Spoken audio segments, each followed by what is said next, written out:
Captain Kalen had stopped checking the clock 3 days ago. Time had become cruel inside the vessel's Serenity of Nareth. Every hour only measured how much oxygen remained, how many people had stopped speaking, and which section of the ship had finally gone dark. The once proud exploration cruiser drifted through the frozen emptiness near the fractured remains of the Ilian corridor, a forgotten region abandoned after the border wars. Their engines were dead. Their communication relays barely functioned. Worst of all, nobody was coming. Kalen sat alone on the bridge, his thin fingers wrapped around a cup that contained nothing but warm water. His species, the Illyrians, had evolved beneath soft blue suns. Their bodies were fragile, their minds peaceful. They had spent centuries building universities and gardens instead of armies. They had trusted treaties and signatures. Those signatures meant nothing now. Lieutenant Vesa entered the bridge quietly. Her uniform no longer fit properly. Hunger had hollowed her face, and exhaustion made her movements slow. She held a data slate against her chest as though it contained a miracle. "It happened again," she whispered. Kalen already knew. No response. Vesa shook her head. "The Third Coalition blocked our signal. The Varkesian Republic redirected us to automated emergency services. The High Council channels remained silent." Kalen closed his eyes. 27 days. 27 days of pleading. 27 days of begging civilizations they had traded with for centuries. Nothing. His voice came out rough. "How many?" Vesa stared at the floor. 7. More. The captain lowered his head. Not 7 crew, 7 children. Families had been aboard the vessel. Teachers, researchers, musicians, ordinary civilians returning home after the great symposium on Varen Prime. They had never imagined becoming refugees floating inside a coffin. Silence settled over the bridge. Neither officer spoke. Words had become expensive. Across Deck 9, Dr. Saris worked beneath failing lights. The medical ward smelled of antiseptics and despair. Empty containers covered the floor. 3 exhausted nurses fought sleep while monitoring patients whose bodies were slowly shutting down. Dr. Saris hadn't slept more than 2 hours in 4 days. Her hands trembled constantly. "Still," she continued. A small boy named Rollin opened his eyes weakly. "Doctor," Saris forced a smile. "Yes? Are we going home?" The question nearly broke her. The boy couldn't have been older than 8. His mother had died 6 days earlier. Saris swallowed the lump in her throat. "We're trying." Raylan nodded. "Father says heroes always come." Saris looked away. Heroes. The galaxy had plenty of speeches about heroes. Speeches did not bring oxygen. Speeches did not stop children from starving. When she finally stepped into the hallway, she leaned against the cold metal wall and cried in silence. Nobody heard her. Everybody was too tired. Back on the bridge, Kalen initiated another transmission. The same message, again. His voice had become weaker with each recording. "This is Captain Kalen of the civilian vessel Serenity of Nareth. We have suffered catastrophic engine failure. Life support is collapsing. We carry 412 souls. Please," he stopped. His eyes wandered toward the sleeping forms visible through the bridge windows. Then he continued, "Please, anyone." The transmission vanished into darkness. Nobody expected an answer. Hours later, another system failed. Heating. Temperature dropped throughout the ship. Crew members wrapped children in blankets while giving away their own. Engineer Doran collapsed while repairing a coolant line. Nobody had enough strength left to carry him. The old engineer simply smiled weakly. "Leave me. Fix the heaters." His apprentices refused. Through tears and shaking muscles, they dragged their mentor to safety. People were dying. But nobody abandoned each other. That alone kept them alive. Far away, beyond thousands of light years, beyond ancient trade routes and political borders, beyond the endless rumors and fearful legends surrounding a violent blue world, a signal reached something unexpected. Earth. Northern Alaska. Joint Space Lasting Station 9. The facility looked more like an oil refinery than a scientific installation. Snowstorms battered its exterior. Rust marked portions of the support towers. Coffee machines worked harder than most of the staff. Nobody glamorous worked there. No famous scientists, no decorated admirals. Only tired people doing uncelebrated jobs. Senior technician David Mercer rubbed his eyes and stared at his monitor. "Sam." No answer. He tried again. "Sam." Across the room, Samantha Ortiz looked up. "What?" David frowned. "I think this signal's alive." She walked over carrying a mug that had gone cold hours earlier. "Probably another automated beacon." "That's what I thought." She froze. The recording played. "Please, anyone." Silence filled the room. Samantha straightened immediately. "Run that again." The voice replayed. Not an AI, not a machine. Fear, exhaustion, desperation. Human beings understood those sounds, David whispered quietly. "Oh, God." Within 20 minutes, the station commander arrived. Within 40 minutes, intelligence agencies received copies. Within 2 hours, the message had reached Earth. By morning, every major government had seen the recording. Arguments began immediately. Some advisor opposed intervention. "We know nothing about them. It could be a trap." They are beyond recognized territories. We cannot risk a fleet. Military analysts raised concerns. Economists raised concerns. Politicians raised concerns. Humanity had accumulated centuries of scars. People remembered betrayals. People remembered wars. Fear always had arguments. Then the recording was played one more time. Please. The room became quiet. President Eleanor Hayes leaned forward. How many lives? 412. Children? Unknown. Time remaining? Approximately 50 hours. A general folded his arms. We don't know what awaits us. Another official sighed. Madam President, nobody else answered. The region is dangerous. She nodded slowly. I know. Silence lingered. Then Eleanor Hayes spoke softly.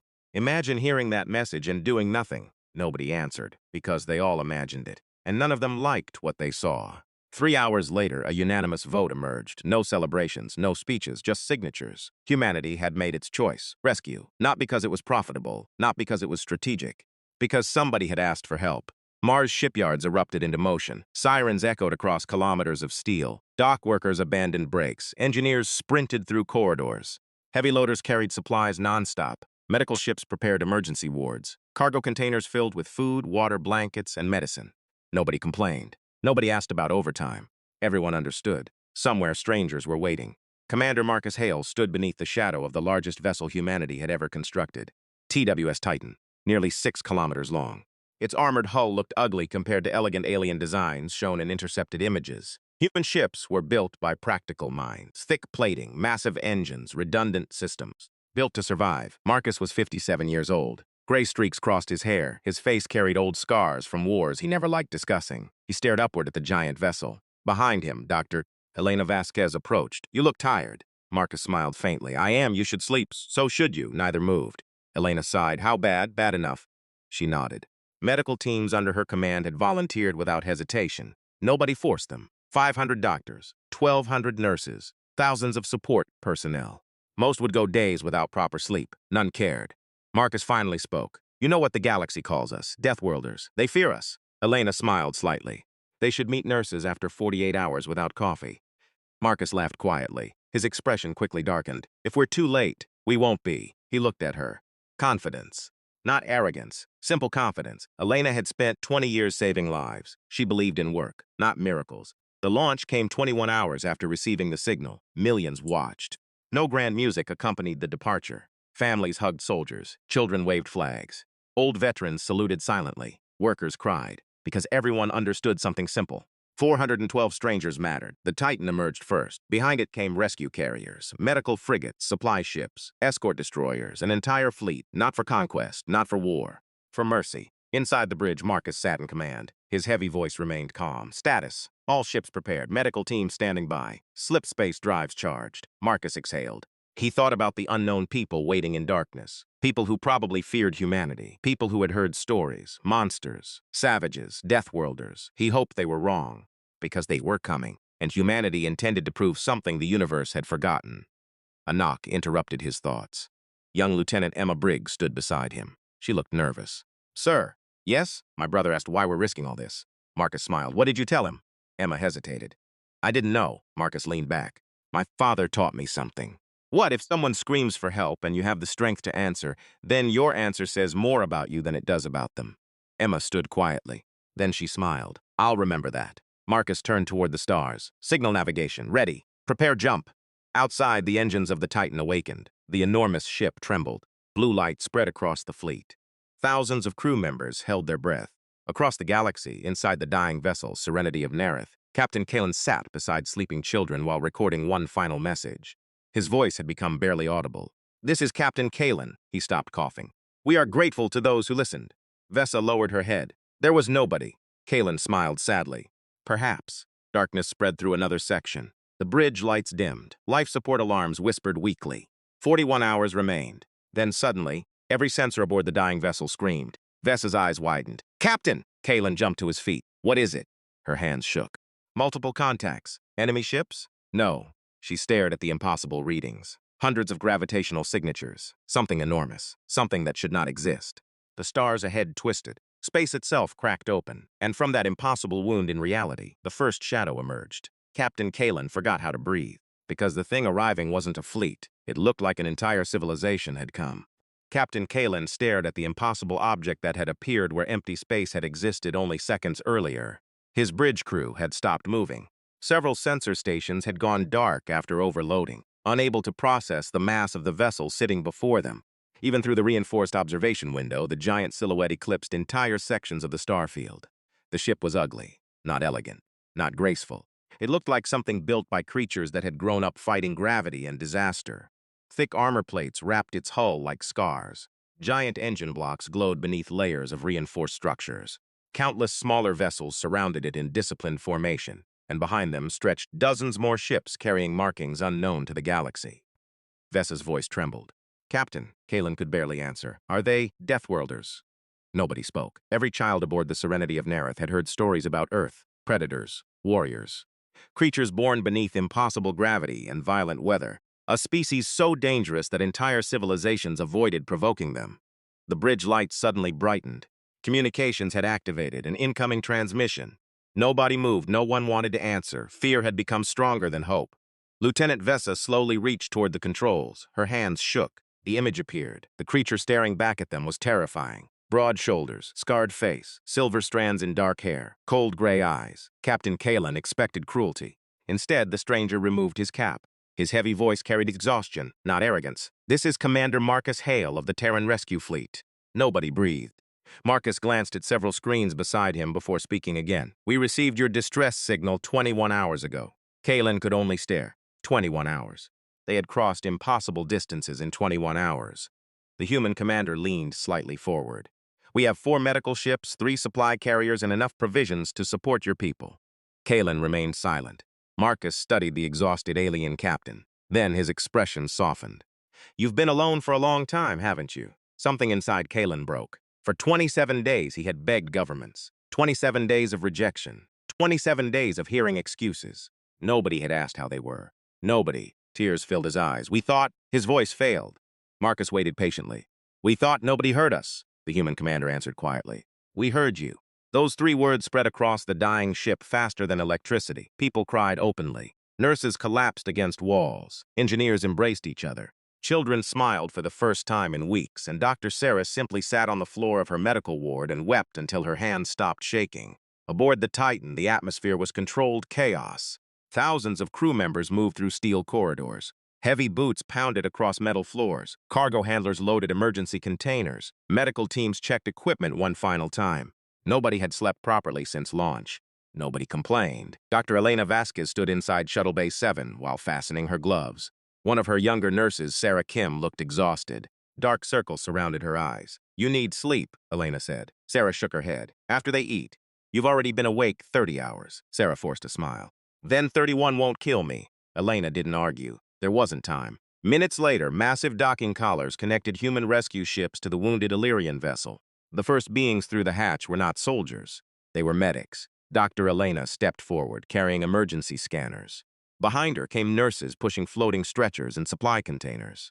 The Illyrian crew had expected monsters. Instead, they found tired men and women with medical bags. One small child stared upward at Elena. Rollin. His frail body trembled. "Are you heroes?" he asked weakly. Elena knelt beside him. "No, sweetheart," she smiled. "We're doctors." The boy burst into tears, and so did she. Hours passed in organized madness. Human medics worked non-stop. Their uniforms became stained with blood and sweat. Sarah Kim refused 3 separate orders to rest. James Carter, a combat medic from Australia, carried patients on his shoulders when stretchers became unavailable. Entire sections of the Titan transformed into emergency hospitals. Human cooks prepared food around the clock. Engineers repaired failing systems aboard the alien ship. Crew members from Earth shared blankets with complete strangers. Nobody cared about species. Nobody cared about appearances. They only cared about saving lives. Captain Kalen walked through the corridors in disbelief. He stopped beside one scene and simply watched. A massive human engineer was repairing life support conduits. Grease covered his hands. His uniform had burns along one sleeve. Beside him sat old engineer Doran. The elderly Illyrian had expected orders. Instead, the human smiled. "I'm Mike, Doran." Mike grinned. "You point, old man. I turn the wrench." Doran blinked. "You understand my systems?" "Not really." Mike laughed. "But I understand broken machines." For the first time in weeks, Doran laughed too. Nearby, children gathered around another human. Private Thomas Walker, 6 feet 4 inches tall, broad enough to frighten most species. He sat awkwardly on the floor, reading picture books to Illyrian children, while holding a stuffed bear one of them had lost. The children climbed all over him. One little girl had fallen asleep on his shoulder. Thomas didn't move. He remained perfectly still for 2 hours because he didn't want to wake her. Captain Kalen watched all this with tears in his eyes. The monsters of Earth, the terrifying Deathworlders, the beings everyone feared. And yet they carried children, shared food, held hands, Doctor. Ceres finally found herself collapsing from exhaustion. She woke hours later inside a clean bed aboard the Titan. Dr. Elena sat beside her. You slept 14 hours. Ceres sat up immediately. My patients alive, the ward, stable, the children, Elena smiled, fed. Ceres looked around in confusion. You should have woken me. Elena laughed softly. No, you don't understand. I have responsibilities. So do I. The human doctor leaned back in her chair. And one of those responsibilities is making sure you don't die. Ceres stared at her. How long have you been awake? Elena hesitated. 46 hours, that's insane. Elena smiled weakly. Welcome to medicine. The two women laughed together, not because anything was funny, but because neither knew what else to do. By the second day, bonds had begun forming. Children followed human crew members through corridors. Alien engineers worked beside Terran technicians. Meals became shared experiences. Fear slowly disappeared. Captain Kalen found Commander Marcus standing alone near an observation deck. The human commander held a cup of coffee. His eyes looked older than before. Kalen approached quietly. You should rest, Marcus chuckled. So should you. The alien captain stared out toward the stars. Why? Marcus frowned. Why what? Why come? Marcus remained silent. Your people crossed half the galaxy. Yes, you risked your fleet. Yes, you don't even know us. Marcus took a sip from his coffee. My daughter died 8 years ago. Kalen froze. Marcus continued. I'm sorry. Thank you. The human commander looked toward the stars. When she was little, she asked me something. His voice grew softer. She asked if strangers mattered. Kalen listened quietly. I told her they do. Marcus smiled sadly. And if I ignored your call, he shook his head. I'd have lied to her. Neither captain spoke after that. Some grief never left. You simply carried it. Alarms suddenly exploded across every deck. Red lights flooded the corridor. The calm atmosphere vanished instantly. Crew members snapped into action. Marcus's expression changed. Years of military experience hardened his eyes. He touched his communicator. Hail. A voice answered immediately. Multiple contacts emerging from slip space. Identification? The same signatures responsible for the attack on the Illyrians. Kalen's blood froze. The enemy. They had returned. Both captains sprinted toward the bridge. Across the fleet, human crews abandoned meals. Doctors secured patients. Engineers sealed compartments. Pilots ran toward their stations. Heavy boots thundered through steel corridors. Nobody panicked. Nobody shouted. The calm was somehow more frightening. On the bridge of the Titan, officers worked with terrifying efficiency. Enemy count? 12 dreadnoughts. Magnitude? Heavy assault class. Lieutenant Emma Briggs swallowed hard. Sir, the enemy fleet outgunned them. Everyone knew it. Marcus stood in silence. His expression remained unreadable. Then another officer whispered, they're targeting the Serenity. Kalen felt horror grip his chest. Thousands of survivors, children, doctors, families. The enemy had come to finish what they started. Marcus stepped toward the command platform. His voice was cold. Signal all ships. Sir? Now, across the Terran fleet, captains received a single order. No hesitation followed. The giant Titan moved first. Then came the destroyers, the carriers, the medical ships. One by one, every human vessel changed position. Captain Kalen watched in disbelief. They weren't retreating. They weren't attacking. They were moving somewhere else. Directly between the enemy fleet and the helpless alien ship. The bridge fell silent. Hundreds of armored hulls formed an enormous wall, a shield. Human ships positioned themselves to take the first impact, to die first. Not for allies, not for treaties, not for territory, for strangers. Warning sirens screamed. Weapons powered up. The enemy armada approached. And on the bridge of the Titan, Commander Marcus Hale slowly stood from his chair. His eyes never left the approaching darkness. Because humanity had answered a distress call. And now, they intended to keep their promise. The bridge of the Titan had become quiet. Not calm, not peaceful, quiet. The kind of silence that settled over men and women who had already accepted what might happen next. Beyond the armored observation screens, 12 enemy dreadnoughts drifted forward like black mountains. Their weapons arrays glowed with gathering energy. They outnumbered the Terran fleet. Their ships were larger, faster, built for conquest, yet not a single human vessel moved. Captain Kalen stood beside Commander Marcus Hale and watched in disbelief as hundreds of Terran ships maintained their positions. They had formed an enormous barrier around the crippled Serenity of Nareth, a wall. Not one ship had broken formation, not one. Lieutenant Emma Briggs studied her tactical displays. Enemy weapons charging. No panic entered her voice, no fear, only facts. Marcus folded his hands behind his back to impact. 40 seconds. Captain Kalen felt his blood run cold. They'll destroy you, Marcus answered quietly. Maybe. Commander, no. Kalen stared. Marcus looked toward him. We're not discussing retreat. The alien captain couldn't understand. You don't owe us this.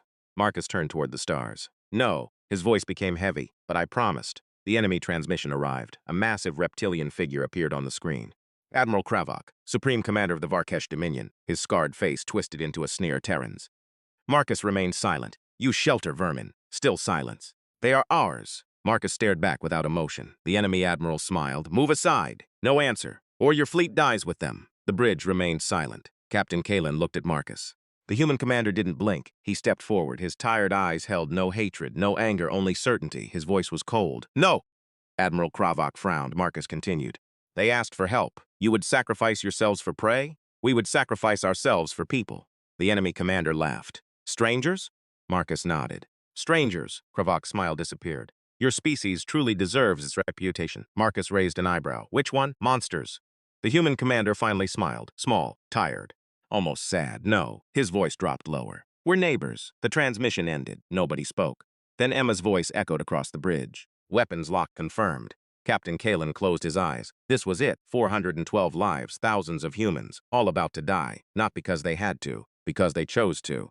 Across the fleet, alarms screamed. Doctors secured patients. Pilots climbed into cockpits. Marines checked rifles they prayed never to fire. Engineers sealed blast doors. And in the medical ward aboard the Titan, Dr. Elena Vasquez continued stitching wounds. Sarah Kim stared at her. Shouldn't we evacuate? Elena shook her head. No time. They might destroy us. Elena finished tying the bandage. Then we finish our work first. Nearby, Private Thomas Walker sat with the children. Little Rallin climbed into his lap. Are we going to die? The giant soldier froze. He swallowed. No. Promise. Thomas smiled. His eyes glistened. Promise. Raylan hugged him tightly. The soldier closed his eyes and prayed he hadn't lied. Back on the bridge, Marcus stood unmoving. He remembered his daughter, Emily, 8 years old, brown eyes, messy hair, always asking questions. Do strangers matter, Daddy? He had answered yes, and now the universe demanded proof. Perhaps this was the price. He accepted it. The countdown reached 10 seconds. 9, 8. Then suddenly, Commander! Every officer turned. Emma's voice cracked. Enemy weapons shutting down. What? Power signatures collapsing. Captain Kalen stared at the screen. The 12 dreadnoughts had stopped. Nobody understood. Even Marcus frowned. Another transmission appeared. Admiral Kravok returned. But the arrogance was gone. Something else occupied his expression. Fear, not fear of weapons, not fear of defeat, fear of understanding. The Varkesh commander stared at the Terran fleet. Thousands of humans, doctors, engineers, soldiers ready to die. Not for conquest, not for resources, not for glory, for strangers. The old admiral spoke quietly. What kind of species are you? Marcus answered immediately. Human. Kravok lowered his eyes. We do not understand you. Marcus nodded. That's all right. Silence lingered. Then the enemy commander sighed. Neither do we understand ourselves. The transmission ended. One by one, the enemy ships turned away. 12 dreadnoughts. Gone. Not a shot fired. Not because humanity was stronger, because something far more frightening had confronted them. Compassion without conditions. Captain Kalen sank into a chair. His entire body trembled. Tears rolled down his face. He laughed, then cried, then laughed again. Marcus sat beside him. Neither man spoke. They didn't need to. Days later, the Terran fleet escorted the Serenity of Nereth toward Illyria. News had already spread. Entire worlds watched. Civilizations that had ignored the distress calls suddenly found themselves facing uncomfortable questions. Where had they been? Why had they remained silent? And why had the Deathworlders answered?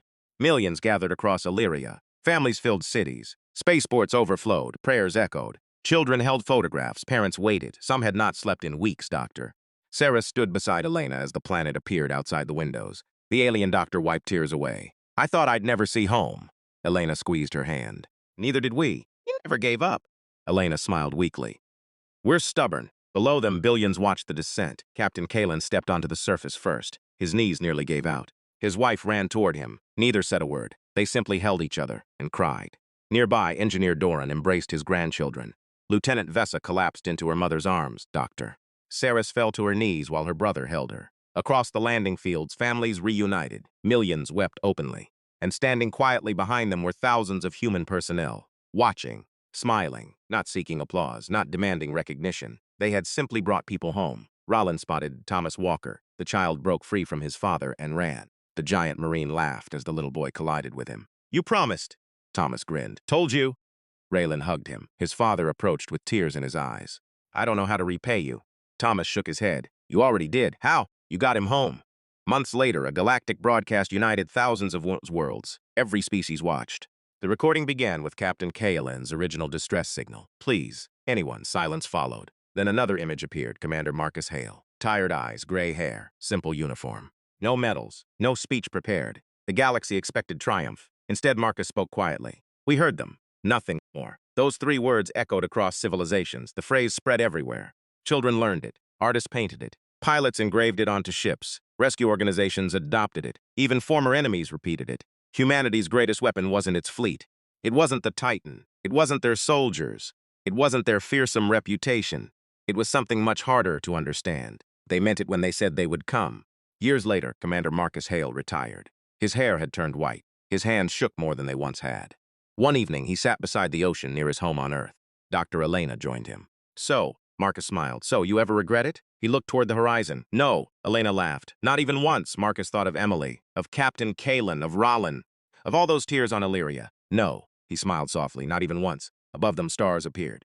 And somewhere across the galaxy, aboard rescue ships carrying dozens of different species together, one sentence had become sacred. It wasn't a battle cry. It wasn't a military code.